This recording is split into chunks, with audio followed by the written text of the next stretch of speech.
What's up, everybody, and welcome back to Fireside Giants. I'm your host, Anthony Rivardo, joined by my co-host, Alex Wilson. And the New York Giants, we do have a little bit of an update for you all regarding their contract negotiations with superstar running back Saquon Barkley, but it's not exactly the update you probably want to hear. So the update is they're not anywhere close. They're not close to an extension. It doesn't sound like it's going to happen anytime soon. And in fact, the New York Giants recently lowered their contract offer to Saquon Barkley, creating a lot of controversy here. I think that this is going to be a controversial topic to dive into today, Alex. I mean, you look at it from the perspective of most Giants fans. They want to see this man signed. They want him under contract as soon as possible. But the Giants, instead of raising the salaries, raising the offer, they're lowering the offer, moving in the opposite direction, which is definitely concerning me that this could spill out through the entire summer and maybe into training camp. So, going to go ahead, dive into all of that, the news surrounding Saquon Barkley and the Giants and their contract negotiations, everything in between in today's episode. But before we dive into all of that, make sure to leave a like if you do enjoy this episode. Subscribe to the channel if you are new. Ring the bell so you don't miss an episode. Comment your thoughts on the topic down below in the comment section. And if you're listening on Apple or Spotify, please make sure to leave us a 5-star review. But without further ado, Alex, how are you doing today, my friend? And what is your initial reaction to the news of the Giants lowering their contract offer to Saquon Barkley? Well, I'll tell you what, I'm doing great. And Saquon Barkley obviously is probably a little bit frustrated right now for obvious reasons. But I'll say this, and I keep asking myself, I keep coming back to the same conclusion, is that where is Saquon Barkley going to get more money? You know what I mean? Even if they trade him, let's say they trade him to a team that, they feel like they're a running back away from making it to a championship, making a championship run. Are they going to extend him immediately as well? And what is that money going to look like? Miles Sanders was the top running back on the free agent market this offseason, and he only got $6 million per year. So how much is a team willing to give Saquon Barkley, who has a very, very dangerous health history, and you don't know if you can trust him in terms of 3-4 years down the line? Can he be a sustainable piece to an offense that you don't have to supplement every single year, every 2 years?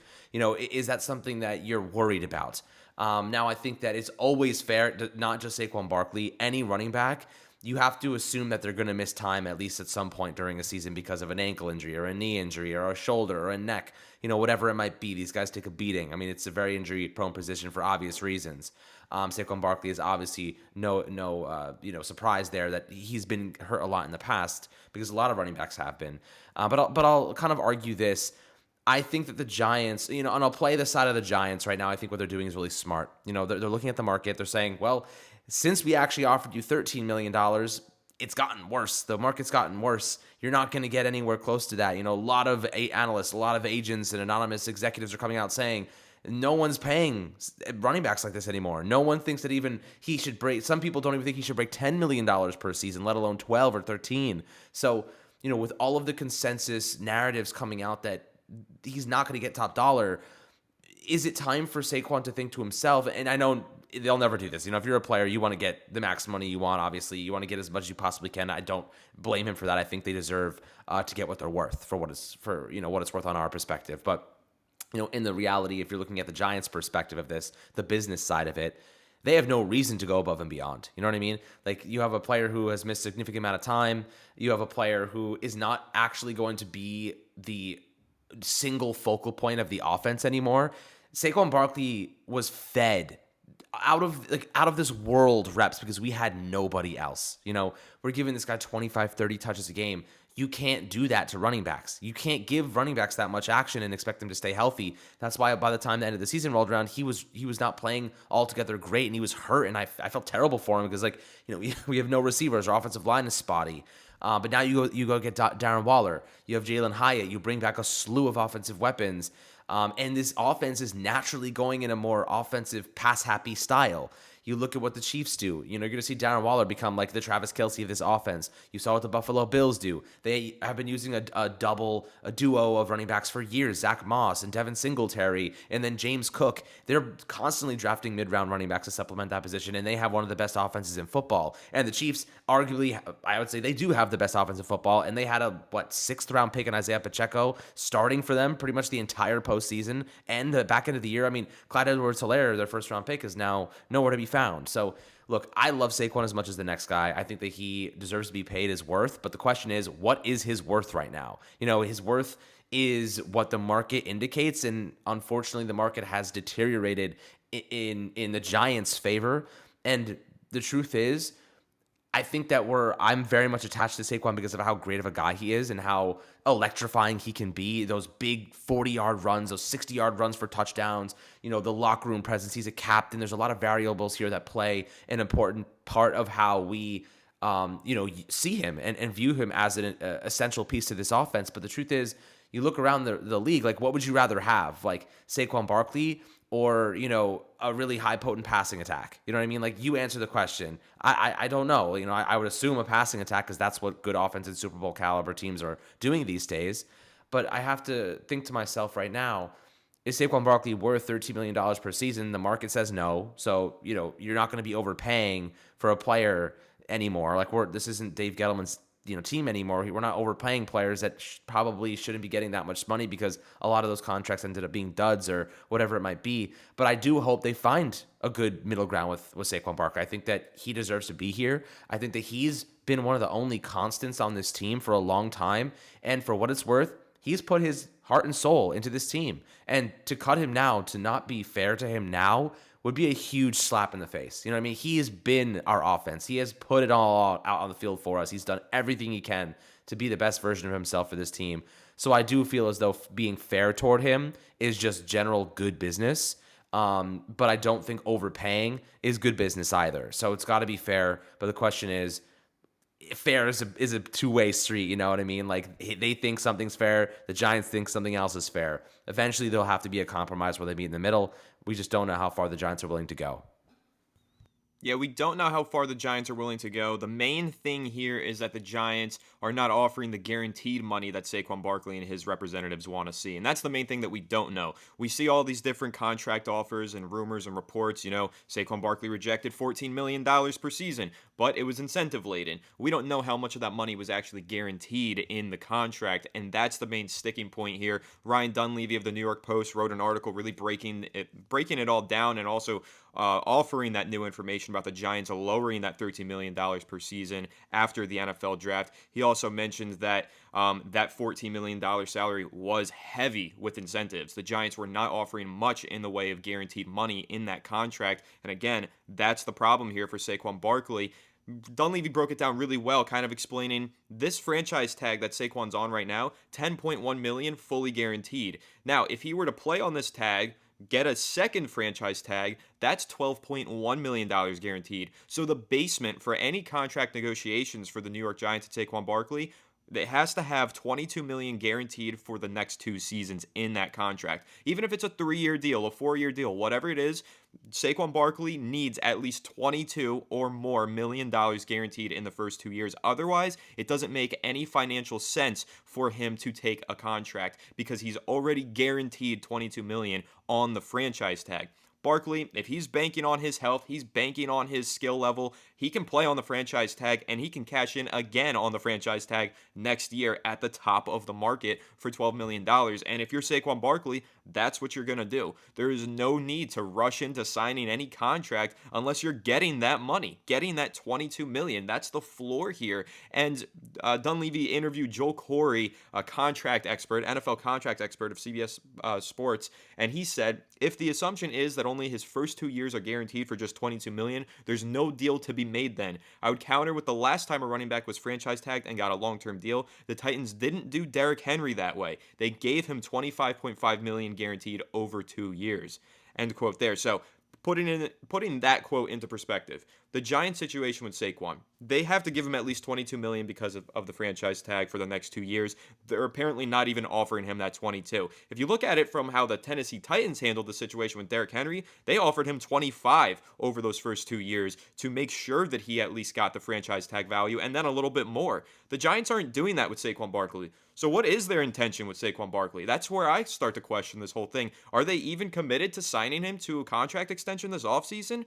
It doesn't sound like it. If they're not willing to give him at least that 22, I mean, the Titans, they wanted to keep they wanted to keep Derrick Henry. They put him on the franchise tag to give them more negotiating power, give them more time to get a deal done. Then they easily gave him the $25 million, which was more than the 2 years of the franchise tag. The Giants are not even offering the 2 years of the franchise tag. So the way that I'm starting to interpret this, I don't know if the New York Giants necessarily want Saquon Barkley around long term. Joe Schoen said following the draft that he would circle back around with Barkley and his representatives. He said that he loves Saquon, wants to keep him around long term, and then went and lowered the contract offer to Saquon. What does that say about what the Giants' plans are for Saquon Barkley and, his future here in Big Blue? So I think it's a really interesting situation. Again, we like to play the comparison game, compare Saquon Barkley to all these other top running backs and the contracts that they've received. Nick Chubb got a 3-year, $36.6 million extension. 2/3 of the salary bonus were paid through the first 2 years. So lots of guaranteed money, $26.5 million guaranteed through the first 2 years.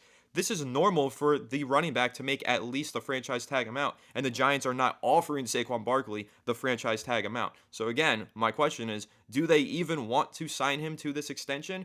More and more, it's starting to look like maybe they don't. Maybe they're content to move on. And again, I'm speculating here. So I'm just interpreting this report. But if the Giants aren't willing to give Saquon Barkley the floor of $22 million over the next 2 years, then I don't think they're willing to sign him long term to begin with. So if I'm Saquon Barkley, I'm sitting here, I'm banking on my talents, I'm playing on the franchise tag, and I'm cashing in on a second franchise tag next season because that will earn me the most guaranteed money. It doesn't make sense for Saquon to sign a long-term deal if he doesn't get that guaranteed money. And until the Giants raise the guarantees in this contract, there is no deal that's going to get done. But I will say, the Giants do have until July 17th to negotiate this contract with Saquon. Maybe they have a change of heart. Maybe they decide to give him $25 million guaranteed. I think that's the number. If they were to just give him $25 million across the first 2 years, I think Saquon Barkley is signed and he's wearing Big Blue for the next couple seasons. However, it doesn't seem like they're willing to do that. They're lowering their contract offers at this point. So I'm confused here. I'm not sure what the Giants' plans are, but Alex, kind of taking a look at all the information I just presented, I'm interpreting it as the Giants maybe don't want to extend Saquon. If they're not willing to give him what every other team is willing to give their superstar running back, then I don't think they're willing to sign him. How do you interpret this information? Do you think that the Giants are trying to move on from Saquon Barkley, or do you think this is kind of one of those controversies that blows over after the summer concludes and eventually they get a deal done? Look, the more I think about this, I think this is my take on it. And based on what we've seen the Giants do and what they say, and look, I don't think Joe Schoen is the type of guy to say we want him around long term and then try to go behind his back and screw him. You know what I mean? I don't think that this is the type of front office we have. What I do think the type of front office we have is one that isn't living in the dark ages of the Renaissance, or I guess that's the better period, but the medieval ages. You know what I mean? This is a team that is modernized now, and what comes with modernization, Anthony? And I think you're going to agree with me here. Way more analytical prowess. The Giants are operating right now based on a probable equation that they have in terms of this is the line we have. This is what the math says. Overpaying at this number, overpaying at this amount for this position is a bad idea. I think the Giants have in their mind a number, and whatever that number is fair value based on analytical data. I don't think this has anything to do with personal opinions or anything about Joe Schoen not wanting Saquon Barkley. I think this is them saying, if we want to be a great team, we have to follow the strategy. We have to follow the equation. We have to follow the math. And I think the math is saying that this is the number the Giants should be giving for Saquon Barkley, and if he's not willing to take it, then they have to move on. They have to be willing to commit 100% to the strategy, even if it means letting some of our fan favorites go, even if it means letting some of our favorite players and more impact players over the past couple seasons go. This is the truth. The unfortunate reality is if you want to win, you can't be 50-50 on things. You can't be 50% committed to trusting your gut and 50% committed to this and 25 over there and 20 over here. You got to be 100% committed to the plan. And I think this is what we're seeing right now is the Giants are 100% committed to a plan that they have in place and analytical data that suggests certain moves and probabilities for success. And overpaying Saquon Barkley has a higher probability for failure than whatever that their number has. And I think that number may be around $10, $11 million per season. And you kept referencing the 2 years, $22 million guaranteed. Why would Saquon not want to take that? I'll give you a really good reason. Because he's injury prone. And if he gets hurt again, he's not going to get the second franchise tag. You know what I mean? So if he was to lock in the guaranteed money, he gets guaranteed $22 million. If he doesn't get the guaranteed 22, he risks getting injured and not even getting the franchise tag at all next year, and then he walks away with only $11 million guaranteed. So that's the argument to make. How much faith does Saquon have in himself to stay healthy? Probably a lot, because he's the player. But for the Giants, you don't have faith in running backs at all. It's not Saquon. It's the position itself. That's why they went out and got a bruising running back like Eric Gray, who can do all of the dirty work for you. He's a good pass protector. He can play on all three downs. And the Giants aren't looking at themselves right now and saying, you know what, we need a star running back to win games, because in the future the Giants haven't won games anyway. So look, Saquon Barkley is a luxury. He is a luxury item. He's like having a Ferrari after building a gorgeous $5 million house. You got to start with the house, and then you get the Ferrari. The Giants had it backward. You know what I mean? They got Saquon. They got the Ferrari before they built the house. And now we're seeing the Ferrari's getting older, and the house isn't finished yet. You know what I mean? That's the best analogy I can put into play. If the Giants were already built the house, somebody else had Saquon Barkley, and they were like, all we need is the Ferrari, we complete the set, you go out and trade for Saquon Barkley, and you have a superstar running back who can elevate your offense to another level. The Giants are kind of in like the opposite of that right now. I wish that we were in a spot right now where we had everything built out and Saquon was the last piece. But instead, it's the opposite, and it kind of stinks because now we have to make a decision on our Ferrari, who we love very much, and we love driving it, and we love having him in our offense. But he's getting really expensive, and he's getting a little bit older, and he's had a little bit of issues. Tires have popped a couple times. That's the best analogy I can say, but I do love Saquon. Of course, I want him to have a fair deal. I think that was a great analogy, but my question in that analogy is, where are all these mansions who want to trade for that Ferrari? Where are they? Because we haven't heard anything about teams being interested in trading for Saquon. I mean, quite often, players get franchise tagged, and then that opens the door for potential trade opportunities. Nobody's interested in trading for Saquon Barkley. What is his market? Who is willing to pay him the $22 million guaranteed over 2 years that he's looking for? I don't think anybody. So again, I just think it comes down to he's going to have to bank on himself to stay healthy, play well on the first franchise tag, and earn that second one, because I don't think that any team is willing to give him $22 million across 2 years right now, fully guaranteed. So it'll be really interesting to see how it plays out. Again, this is one update. I'm sure there will be many more updates to follow regarding Saquon Barkley and his negotiations with the Giants across the whole summer as we inch closer to that July 17th deadline right before training camp. That's the deadline for Saquon to sign his multi-year deal with the Giants. If it doesn't happen, he is forced to play on the franchise tag in 2023, which again, sounds like it might almost be inevitable at this point. But of course, we will continue to update you all on everything regarding Saquon Barkley and the New York Giants and every little thing in between right here on Fireside Giants. So make sure to leave a like if you did enjoy this episode. Subscribe to the channel if you are new. Ring the bell so you don't miss an episode. Comment your thoughts on the topic down below. And if you're listening on Apple or Spotify, please make sure to leave us a 5-star review. But without further ado, we will catch you all in the next one. Have a good one, and let's go Giants.